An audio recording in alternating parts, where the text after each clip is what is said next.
PSL की final की दौड़ से जब से पेशावर ज़ल्मी बाहर हुआ है ना, तो सोशल मीडिया पे एक डिबेट चल रही है कि whether Babar Azam is a captaincy material और नॉट। हाँ जी, कि बाबर आजम कप्तान हैं या नहीं हैं। तो इस डिबेट की डिस्कशन को थोड़ा हम डिस्कस करेंगे इस वीडियो के अंदर कि बाबर आजम के अच्छे कप्तान हैं या नहीं हैं। अब बाबर आजम के अंडर जो जितने भी कैप्टनसी के अंदर टूर्नामेंट हुए हैं, सीरीज़ की बात नहीं कर रहा, टूर्नामेंट हुए हैं जितने भी, वो तकरीबन 7-8 टूर्नामेंट हैं, लिस्ट है जिनकी पाकिस्तान जो हारा है। वो जब मैथ्यू वेड ने चेज़ किया था बाबर आजम का पहला as a T20 world cup captain था, T20 वर्ल्ड कप में एज अ कैप्टन पहला वो टूर्नामेंट था ICC का दुबई में, जो पाकिस्तान हारा। क्रूशल मैच जो 5 आउट हो गए थे 90 पे ऑस्ट्रेलिया के, और बाबर आजम की कप्तानी की वजह से मैं कहूँगा, क्योंकि देखें अगर आप वो जीत जाते ना तो डेफिनेटली बाबर आजम क्रेडिट लेते, अगर हारे हैं तो डेफिनेटली बाबर आजम को ही डिसक्रेडिट करना पड़ेगा। अदरवाइज़ ये नहीं होगा कि अगर टीम हार जाती है तो बाबर आजम को कह दें कि नहीं जी वो बॉलर्स ने जितवाया, फलां हो गया, ये हो गया, वो हो गया। तो अगर जीतता है, सीरीज़ जीती है या कोई अच्छा कारनामे अंजाम हुए हैं उनकी कप्तानी में, तो वो भी उन्हीं को काउंट किया जाता है। दूसरा, फिर इसके बाद 22 की PSL बाबर आजम की जो टीम थी वो नहीं जीती। फिर 22 का world cup ICC T20 world cup, हाँ जी, उसमें जनाब इंजर्ड शाहीन को कैरी किया हुआ था, और जनाब उसके अंदर भी पाकिस्तान वो मैच हार गया आखिर पे, एंड पे आके, क्योंकि शाहीन वो लास्ट ओवर नहीं कर पाए इंग्लैंड के खिलाफ और पाकिस्तान वो टूर्नामेंट नहीं जीत सका। फिर एशिया कप जिसमें वो राजापक्षे ने पार्टनरशिप लगाई, श्रीलंका के भी 6 आउट हो गए थे 90 या 70 पे शायद, तो एंड पे एक लंबी पार्टनरशिप लगी और वो पाकिस्तान मैच वो हार गया और एशिया कप से बाहर हो गया। वो ऑन द कार्ड्स था कि पाकिस्तान वो एशिया कप जीत जाएगा, जैसे इंडिया क्योंकि बाहर हो गया था उसमें। फिर आया जनाब आगे PSL जो अगली वाली आ गई 23 वाली, उसमें बाबर आजम की टीम हार गई। फिर आता है 23 का ये एशिया कप जिसमें कि पाकिस्तान ने फिर अच्छी विकेटें ले ली थी, इंडिया को एक दफ़ा वो बैकफुट पे कर दिया था, और KL राहुल और उसकी पार्टनरशिप लग गई, कोहली की, और KL राहुल और ईशान किशन की पार्टनरशिप लग गई और एक लंबा स्कोर हुआ, और पाकिस्तान जो है ना उसके बाद वापस नहीं आ सका क्योंकि नसीम शाह उसमें इंजर्ड हो गए, और अगला मैच कंप्रीहेंसिवली हराया सुपर 4 वाला इंडिया ने पाकिस्तान को। तो पाकिस्तान उस एक गलत फैसले की वजह से या उस एक डायलीमा की वजह से पाकिस्तान वापस नहीं आ सका। उसके बाद डाउनफॉल ही इंटरनेशनल क्रिकेट में पाकिस्तान का बिल्कुल इतना डेड हो गए कि ज़ीरो हो गया पाकिस्तान। तो वो पाकिस्तान जनाब वो उसमें जब पार्टनरशिप लगी तो बाबर आजम फील्डिंग खुली रखी, स्पिनर लगाए रखे। फिर बाद में जब मैच स्कोर इंडिया ने सेटल कर लिया, काफ़ी स्ट्रॉन्ग पोजीशन बना ली, 250 प्लस कर गए, फिर जनाब हारिस रऊफ को लाए उन्होंने, फिर विकटें ली, और उसमें 10 की 10 विकटें पाकिस्तान के फास्ट बॉलर ने ली थी। लेकिन फास्ट बॉलर को बिठा के और जनाब वो एक गलत डिसीजन की वजह से पाकिस्तान जो है ना वो मैच जो है 2 दिन पे गया, बारिश की वजह से नहीं हो सका, अदरवाइज पाकिस्तान वो मैच हार जाता। फिर उसके बाद पाकिस्तान की बॉलिंग की अच्छी पिटाई हुई आगे। उसके बाद आता है जनाब वर्ल्ड कप 2023, जो कि बाबर आजम का होना चाहिए था, जब ना उन्होंने बैटिंग में परफॉर्म किया, ना उनके एज अ कैप्टन उनसे काफ़ी मायूसी हुई, और बहुत सारे क्रूशियल डिसीजन या क्रिटिकल डिसीजन लेने में वो थोड़ा सा अंडर प्रेशर नज़र आते हैं, और वो थोड़ा सा जैसे ना लॉस्ट इज कूल, वो अपनी जो है ना वो टेम्परामेंट लूज़ कर जाते हैं। वहाँ पे पाकिस्तान जनाब हार गया, और वर्ल्ड कप में बिल्कुल ही बड़ी फीकी सी कैंपेन थी और नाकाम कैंपेन थी, और पाकिस्तान वर्ल्ड कप से बाहर हो गया। मोहम्मद वसीम जूनियर इसको बेंच किए रखा, और जब पाकिस्तान ऑलमोस्ट ख़त्म हो चुका था वर्ल्ड कप के अंदर, तब लेके आया उसने बड़ी अच्छी परफॉर्मेंस की, और फैंटी पड़ती रही हारिस रऊफ को, लेकिन कैरी किए रखा। नवाज़ बेकार तरीन प्रोडक्ट थी बाबर आजम की कप्तानी की, बहुत ही बेकार तरीन, मतलब उनको इतना बैक किया, नवाज़ मेरा मैच विनर है, उन्होंने वो इंडिया वाला मैच हरवा दिया, और बिल्कुल वो घटिया तरीन ऑलराउंडर हैं और बिल्कुल क्लब लेवल के। तो ये लफ्ज़ नहीं बोलना चाहिए था, माजरत, लेकिन वो बिल्कुल सूट नहीं करता। कराची किंग्स ने भी बेवकूफ़ी की इस दफ़ा कि उन्होंने जनाब उनको प्लेटिनम में पिक किया हुआ था PSL के अंदर, और उन्होंने कोई परफॉर्मेंस नहीं दी और बेकार। तनवीर अहमद जो पाकिस्तान के साबिक क्रिकेटर हैं वो कह रहे थे एक कुछ जो भी अमाउंट देते हैं उसकी हाफ भी अमाउंट दे दें हैं मुझे, नवाज़ के जो प्लेटिनम कैटेगरी में मैं इस एज में उससे बेहतर परफॉर्म करके दिखा दूंगा।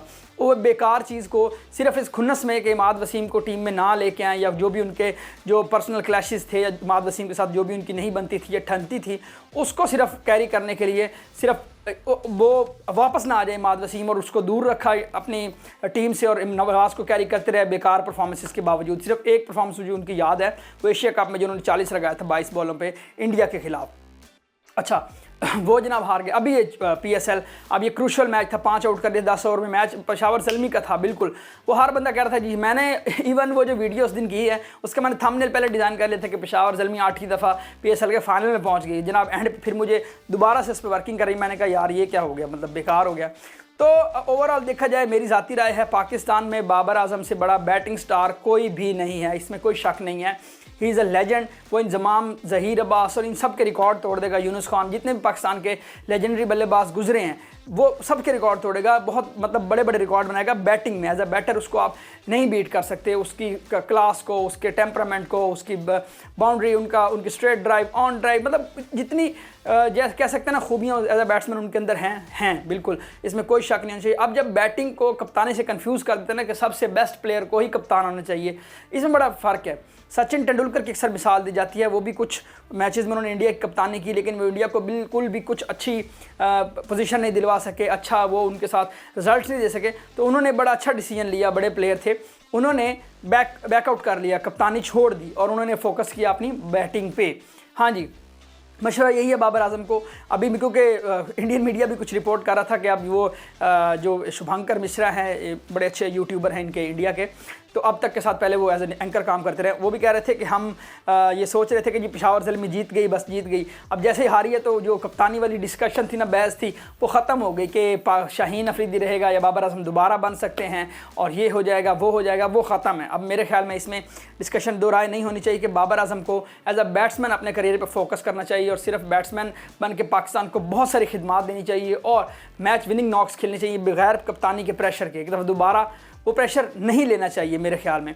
तो बाबर आजम, मेरी राय है, ज़ाती राय है, आप डिसएग्री भी कर सकते हैं, वो is not a captaincy material. वो बस अपनी बैटिंग पे फोकस करें, जितना हो सके पाकिस्तान को बड़े बड़े रन्स के अंबार लगाएं और जीत दिलाएं, ये उनकी ड्यूटी है और यही उनकी होनी चाहिए। उनको कप्तानी से एक दफ़ा फोकस हटा लेना चाहिए, क्योंकि जैसे विराट कोहली से कप्तानी छीनी गई थी ना, उन्होंने आरसीबी की भी छोड़ दी थी।